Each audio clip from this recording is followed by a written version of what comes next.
Good afternoon to one and all. Today's class is for class 10th Transpiration chapter. As we all know, yesterday we have started the chapter Transpiration. So today we will learn the topic measurement of transpiration. Measurement of transpiration means how the transpiration is measured. How the transpiration is measured. But before starting of the chapter, let me tell you one thing, that we cannot measure the transpiration by the help of any equipments. First of all, we cannot measure the transpiration by the help of any equipments. The only thing measurement means over here to determine whether transpiration is taking place or not. To determine whether transpiration is taking place or not. Because we cannot say that how much liters of water or how much amount of water vapor the plant is transpiring. Here measurement only means whether the transpiration is determined or not, whether the transpiration is taking place or not. That we need to know. So with this topic, with this context, we are starting today's proceedings, that is about measurement of transpiration. There are two methods of measurement. First one is Gaun Sportometer and second one is the weighing method. First one is the Gaun Sportometer and second one is the weighing method. So first of all, we will see Gaun Sportometer. The scientist Gaun has developed one photometer to determine the rate of transpiration. So before saying about the photometer, first we will have a brief introduction on photometer. What is a photometer? Photometer is an equipment which is helping us to determine the rate of transpiration, or else to say that whether the transpiration is taking place or not, but not exactly it is measuring. This is the drawback of photometer. We cannot say that it is measuring the rate of transpiration. So with this line we will be starting Gaun Sportometer. Now see, this is the beaker. In the beaker colored water is there. Then this is the air bubble formed. This is the graduated scale. Over here, this is the graduated scale. This scale is the graduated scale. This is the whole setup of photometer. This scale is the graduated scale. This is the whole setup of a Gaun Sportometer. So this Gaun Sportometer is developed by the scientist Gaun. So here we can also mention it as graduated scale, since it was written, then only we can understand it properly. If at all it is written, then only we can understand it properly. So this is the graduated scale. Here I have shown only 0, 1, 2, 3, but it will be more than that. 0, 1, 2, 3, 4, 5, 6, like that it will be. This is the reservoir. This is the twig of a plant. This is the cork. Twig of a plant. This is the twig of a plant. This is the cork. This is the glass cylinder. This is the water over here, normal water. This is the stopcock. And this one is the colored water in the beaker. So why two kind of water? The moment we will enter into the function of the Gaun Sportometer, we will know it. So the setup is arranged as such. The front end of the Gaun Sportometer is this one. It is not the front end, it is the back end. The front end is quite elevated at the top, and the back end is immersed into the colored water. I repeat, this is the front end, this is the back end. So sorry, this is the front end, this is the back end. This one is the front end. So front end is elevated up and the back end is immersed into the water. I repeat, this one is the front end and this one is the back end. So back end is immersed into the water and front end is elevated up. Now, what happens? Firstly, we have to insert the bubble. This air bubble we need to insert. How we will do it? We will lift this part of the photometer. The immersed part, we will be lifting it. We will lift the immersed part of the photometer above the level of this beaker. Means above the level of the water present in the beaker. So that for some time, this whole part which is once immersed in the water will be at the contact of the air. The moment it will be at the contact of the air, due to the change in the pressure, atmospheric pressure, an air bubble will be created over here. An air bubble will be created over here. An air bubble will be of that color which is the color of the water present in the beaker. So why we are putting the color of the water? Why we are coloring the water? We can color the water by any pigment, either saffronin, or we can put methylene blue, or we can put eosin pigment. Any pigment, by the help of any pigment we can color up the water. Now once the water is colored properly, if the water is colored, now we are lifting up this part which was once immersed This part is actually once immersed in the colored water beaker, and now we are lifting that part. Very soon it will suck an air bubble, and air bubble will be produced over here. Now we know that the twig is already fixed. Here the normal water is there. So I have marked it with blue, and I have made the colored water with red ink.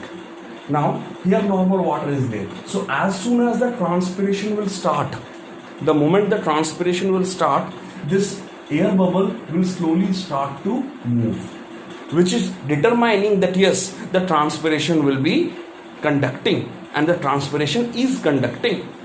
But for that we have to take the whole setup under the sunlight. Under a bright sunlight we have to take the whole setup, because until and unless it is not getting enough sunlight, there will be no transpiration. So what we did, we lifted up the back end of the Gaun Sportometer from the outside from the colored water beaker. We have lifted up this back end of the photometer. The back end of the photometer is lifted out of the beaker, which is having colored water, and moment it will form an air bubble. Now once the transpiration started here, the air bubble will start to move. So we can determine that yes, transpiration is taking place over here. Now what is the role of this reservoir? Again, when we want to repeat the experiment, we will just lose that stopcock. This stopcock of the reservoir will be loose, and the water will come out from the reservoir, and it will push this bubble again to the zero. Then again we will put the whole setup under the sunlight. Again the bubble will start to move, because this leaves will be transparent. More it will transpire, more it will suck the water. The leaves will transpire, more the water will be sucked up, and more the red color bubble will start moving towards that side. Once the experiment is done, again we want to repeat. We will just put on the stopcock of this reservoir. The water will push this bubble to the zero. Now, this is what the functioning of the Gaun Sportometer. What are the advantages of it? Advantage, it will determine the rate of transpiration, of course. Then it's a very light equipment, so it can be carried anywhere, no problem. With small amount of precautions, we can carry this equipment from one place to the other. Apart from this, what else? Means it will allow the twig will not die directly. Very nice. Twig, the lifespan, though we will plug this twig and it is cut obliquely, so nicely it will be very much dipped into the water, and surface area it will get nicely. Why the twig is obliquely cut? The twig is cut obliquely. Here, see, it is cut obliquely, and then it will be inserted into the water. Why? Because it is getting enormous surface area while cutting obliquely. If at all we are cutting a twig, and if the twig is cut obliquely and then it is immersed into the water, then very nicely it will get a good amount of surface area, and it will have a good contact with water, and the water will be continuously absorbed by this twig, so that transpiration could be proper. Now, what else? What are the advantages? It could be carried anywhere very easily. Second thing, the transpiration rate will be determined properly. Third thing, under bright sunlight it will function very well. Now, drawbacks. It is very difficult to put the bubble. Means the bubble is very difficult. This air bubble will be very much difficult to produce. Very much difficult. If at all it is humid weather or very much dry weather, the bubble won't be produced. If there is any kind of fluctuation of atmospheric pressure, the bubble won't be produced. Next, what is the drawback? The drawback is that it will only determine the transpiration is taking place, but it cannot say how much water is transpired. How much amount of water is transpired, it cannot be judged by this photometer. This is the drawback. The bubble cannot be introduced very much easily. Second one, the photometer itself cannot determine the amount of water transpired. And the third one is that if any kind of weather change, if the weather is slightly humid, or if the weather is very much dry, or if the weather is very much not atmospheric pressure friendly, that time if the atmospheric pressure is fluctuating a lot, then the bubble won't be created. And it is a very tough experiment to conduct. It is a very tough experiment to conduct because the bubble is not at all very much easy to create. and experiment is taking a very long time to show the results. We cannot see the bubble moving at once because bubble is moving very slowly, because transpiration, it's a slow process, it's not a rapid process.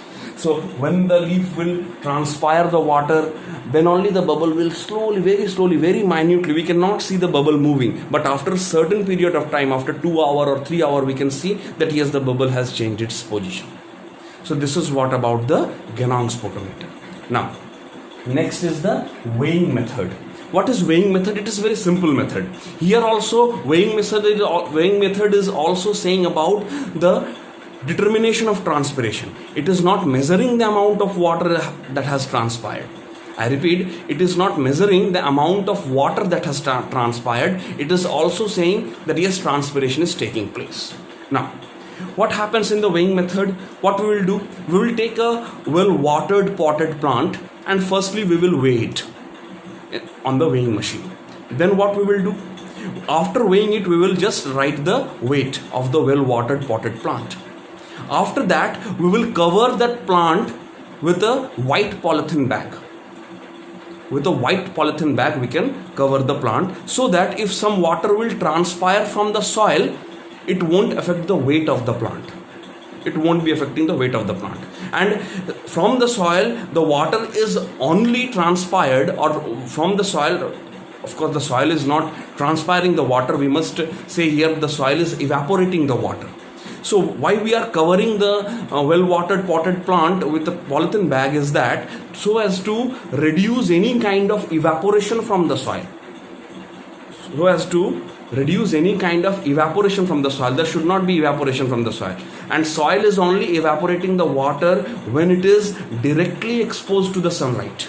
When it is directly exposed to the sunlight, that time only the soil will be evaporating the water. So what happens here?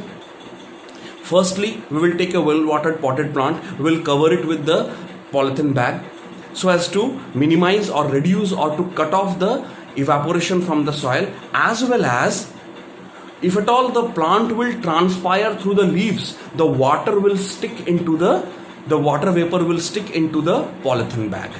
So we can understand that yes, it is none other than the water which is transpired through the leaves of the plant. It is not the evaporation from the soil also. Why? Because we are covering the soil so that it should not be exposed directly to the sunlight.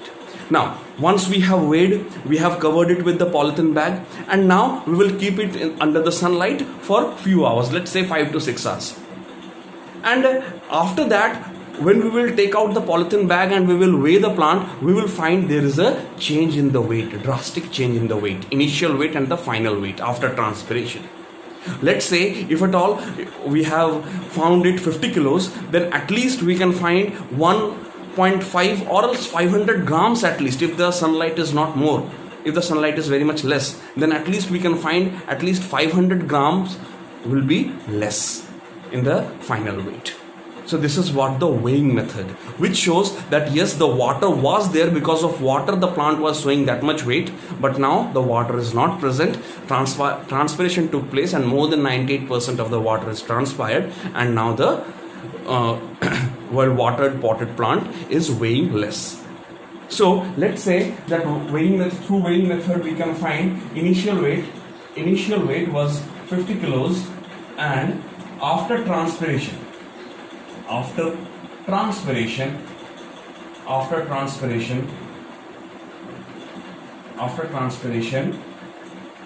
the weight we got 49.5 kilos. So there is a reduction of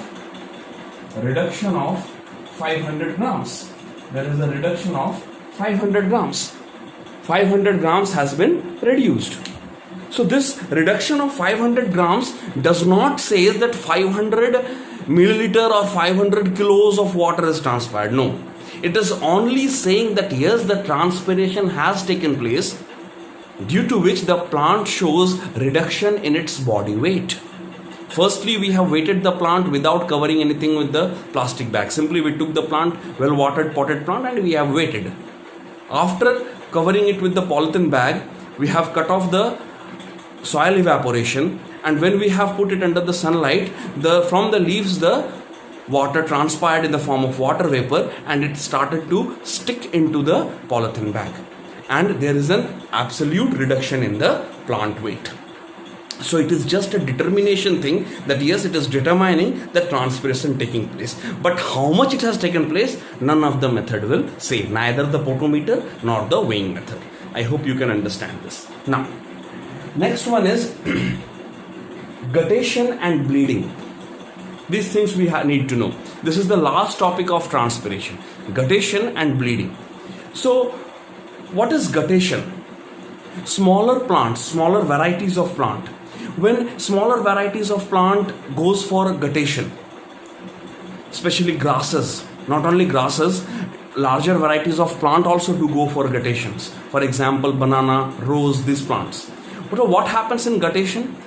When there are lot of amount of water stored in the plant and the plant has not transpired due to the weather condition or due to any issues external or internal, due to weather conditions or due to any issues external or internal, when the plant has not transpired, so what happens? There are a lot of amount of water, there is a lot of water accumulated in the plant.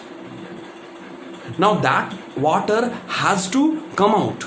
So because of the hydrostatic pressure, means hydro means water, static means at rest, due to the pressure of water at rest, the hydathodes are the opening through which the guttation will take place. We know through stomata transpiration takes place in the form of water vapor, but in guttation the things are different. In guttation what happens, the water will come out in the form of water droplets, only water droplets, not in the form of water vapor, only in the form of water droplets it will come out. So what happens here? Already in the leaves, in the veins of the leaves and in the tips of the leaves, in the veins of the leaves and in the tips of the leaves, we can find small minute pores known as hydathodes. On the veins of the leaves and on the tips of the leaves, we can find a small minute pores known as hydathodes. These hydathodes are very much small, and when there is hydrostatic pressure due to lack of transpiration, due to the accumulation of water in the plant, these hydathodes will allow the water to come out in the form of water droplets. Especially the plants like banana and rose are showing guttation. So guttation is due to the hydrostatic pressure, and here the water is coming out in the form of water droplets through the minute pores known as hydathodes, which are generally present on the tips as well as on the veins of the leaves. So I guess you can understand this. Now, next one is the bleeding. In bleeding, what happens? Bleeding means here no water is involved. Here the sap is involved. The sap is involved. Now, what is sap? Sap means the mixture of water and minerals in the plant. When the water and minerals are mixing together, they are forming a solution. That solution is known as sap. So what happens when the plant will be cut, any part of the plant, especially in the humid regions, especially the rubber plant also you can see, especially in the rubber plant or maple tree or walnut tree, in those trees you can see, whenever this tree, any of the parts are injured or cut, a white kind of thing will come out. In rubber plant is the most common example, because rubber plants can grow anywhere if they will get a good and sustainable weather conditions. They can grow. So what happens? So whenever you will try to injure any part of the plant, what will happen there? The white color, a white milky fluid will come out. That milky fluid is actually the mixture of water and the minerals. That is known as sap. So what happens? Due to the pressure of the internal organs of the plant, internal organs like the xylem tissue, the phloem tissue, when the xylem tissue, especially the xylem tissue, is full of cell sap and that time it has been cut or injured, a slight white milky fluid will come out of it. That is known as bleeding. It happens due to the accumulation of more and more water and mineral solution. Means mixture of water and minerals forms a solution, and that is staying in the xylem tissues especially. And when the xylem tissue or else the stem of the plant from anywhere it is injured, or else in certain cases if the leaves are also injured, then this milky fluid will come out. And it only happens when the plant will be injured, because there is no pores, nor stomata nor hydathodes are there for the excretion of the sap. Until and unless the plant are not injured, we cannot see the sap. Now we will learn one more topic today, that is ascent of sap. Ascent of sap. Ascent of sap, yes. Sap means, as we all know, sap is defined as the mixture of water and mineral. Now what is ascent of sap? Ascent means moving upward. Whenever the transpiration is taking place at a huge quantity, the plant or the tree is transpiring more and more water through its aerial parts. That time ascent of sap will be taking place. Why ascent of sap will take place? Because when transpiration is at its peak, automatically a transpiration pull will generate. That transpiration pull will pull the dissolved minerals in the water from the bottom part of the plant to the top part of the plant. This is called as ascent of sap. That how the sap is moving upward from the bottom part of the plant to the upper part of the plant. That is only possible when the transpiration pull is at its peak. And when it will be at its peak? When there is heated weather, when there is no humidity in the weather, when the conditions are windy, when the temperature is more than 35 to 40, that time this transpiration pull will be working at its peak, and due to that pull, the sap will be also ascended. That is, the sap will move from bottom to the top. And sap is the mineral and water which is dissolved with each other. Means in the water itself the mineral will be dissolving. It is actually the raw material of the plant by the help of which the plant will prepare the food. That is known as the sap. So I hope you can understand this video. Through this video you can understand it well. Go through the video properly, match it with your book, and if any doubts you can ask. Thanks a lot.